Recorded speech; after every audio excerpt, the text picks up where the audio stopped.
and the sports world missed us. So let's get it started with the big news that occurred while we were out in Las Vegas, where Jon Gruden resigned as Raiders head coach Monday night after a series of emails which contained racist, homophobic, and misogynistic language emerged going back as far as 2011.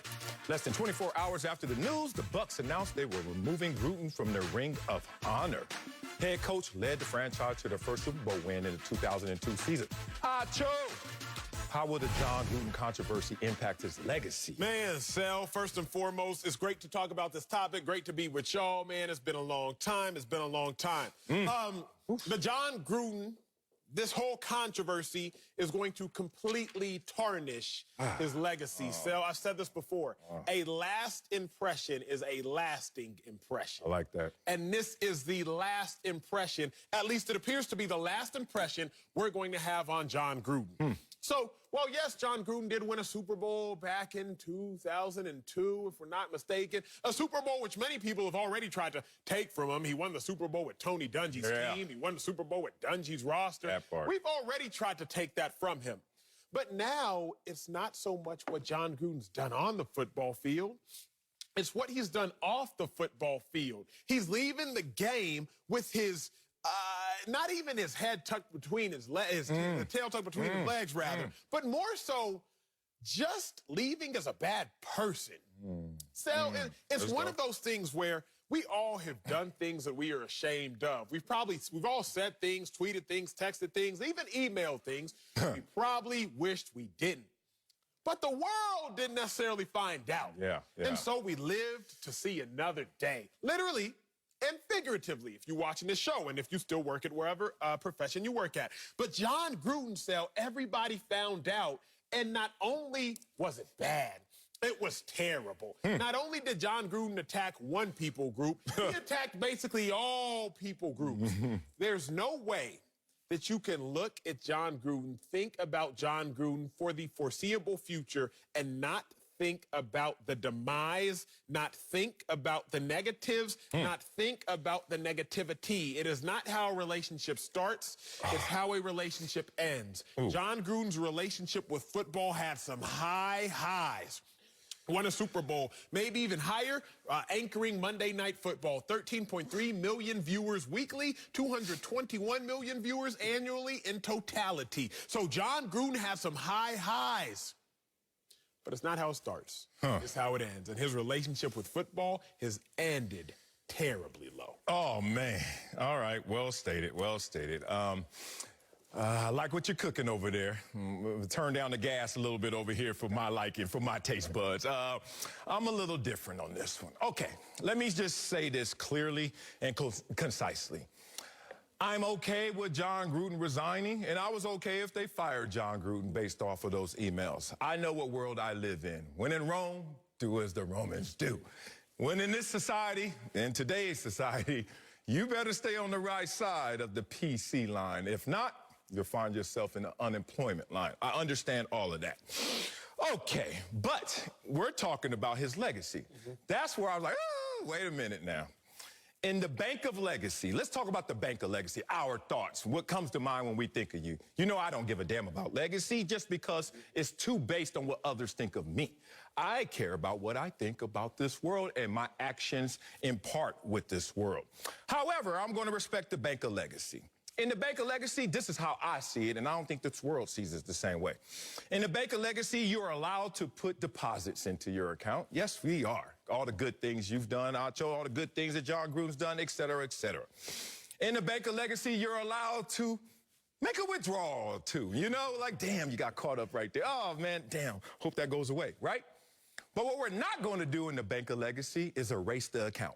No, we're not. You do not disappear from existence. Your greatness, whatever you have done, is going to be recognized forevermore. If not, oh, do you want to go through the rigmarole of really going through who was a good person? And I'm talking about beyond the public scope. I'm talking about going into your personal emails, your private scope. The good people from the bad people, and those are the people we're going to now distinguish and recognize. Let's just bring up one example. our founding fathers. Uh-oh. Do you want to go there? Uh-oh. Me either, exactly. I will be exhausted starting from hello in this country, in this society, in terms of, oh, well, did they qualify as people that we should fully respect? What's happened here is interesting. How did we even get here? And since we're here, what are we going to do about it? Because I'm looking at this like, is the ammunition really to deter the deviants? Or is it just to look at the display of decorum and alter that? We know what the display of decorum is. I'm going to group text this. I'm going to tell my boys this. I'm going to email this. But then when I get on social or when I get in the public sphere, I'm a whole different animal. So are we deterring the deviants or just a display of decorum? Are people really seeking authenticity or are we seeking an act? Okay. And we're all good actors because the reason I talk from this stance is because I vividly recognize and vividly remember my bottom 10 moments in this world. And I talk from grace and mercy because of those bottom 10 moments. And the only thing that's protecting me in this world right now and my image and my likeness is the fact that y'all don't know those bottom 10 moments. I do. And maybe a person on the island there and a person on the island there, and they ain't shared information yet. I got a group text right now that get me fired from jobs I ain't even got yet. Right now, it is gang-related in there. And it's not attacking groups. It's just when you get into a comfort zone, and you should never be that comfortable behind a keyboard, Jon Gruden, what the hell are you thinking? But when you get into a comfort zone, oh, things fly. And especially if you're from a different era. Not excusing his behavior. He should have been fired. Not excusing the fact that he raised his hand and said, I resign. But what are we really trying to go and get if we continue down this path of what we just discovered? You brought up a lot of great points, and I love to share with you because I love the mental calisthenics, the mental combat. Stretch that hippocampus. But that's it. We always get right. Okay, let's talk founding fathers because you're right. America, in all honesty, has been founded upon a lot of things that in 2021 we would not stand for. Whether it's the discovering, in quotes, of this country, or whether it's the taking over of this country, whether it's the cultivation of this country, whatever the case is, there are a lot of things we would look at and be like, 2021, what about 2011? Okay, okay, we're there. Yeah, we're going to get there too. I would say we have to acknowledge what was legally acceptable and what was socially acceptable. I like this. Right? Because if you're talking founding fathers, in theory, the argument would be in defense of them, well, it was legally acceptable.